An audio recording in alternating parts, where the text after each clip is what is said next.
Hello mga kasaging, Panama update karong ay report sa tuang na daw potential case sa Panama dili sa tong area ang gitanom nato nga 1,000 hills nga corn green banana. Atong tanawon kung potential bagid siya nga Panama case dinhi sa tuang gitanom. Ali ato.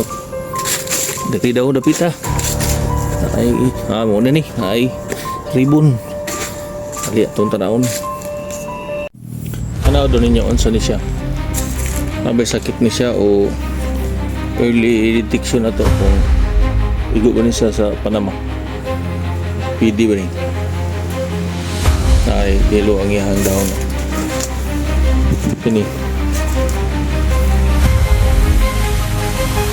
Diyo sa Panama dito. Kung niya nga itong gitanom nga corn, igo ni. Panama ni siya.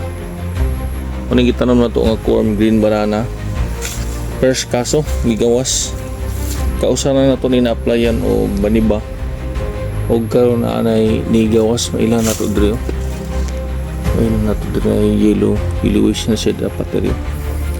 Muna ang atong first kaso sa out of 1,000 na ito nga gitanom nga gigamitan na ito baniba, first dose lang atong gihimo, nanatay first kaso sa Panama ay gawas karon ika 7 months naman niya, mag 8 months naman siya ang gawas na yung dahon niya. So ano siya atong update sa atuang banana, green banana nga corn atong gitanom nga atong gi-applyan og baniba og first dose lang natong gi-applyan, wala na nato gi second dose. Nanay tayo first case sa Panama.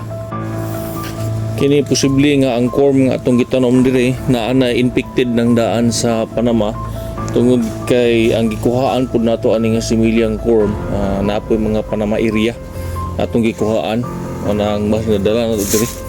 Og isa ni siya karon ka kaso nga atong nakit-an sa atong gitanom nga corn nga green banana nga atong gigamitan og baniba. Isa lang ka-applyan ang atong gigamit 2 liters application na ato himuhi og second application. So muni karon nga natay first case nga hinggawas dinhi sa tuang area sa green banana.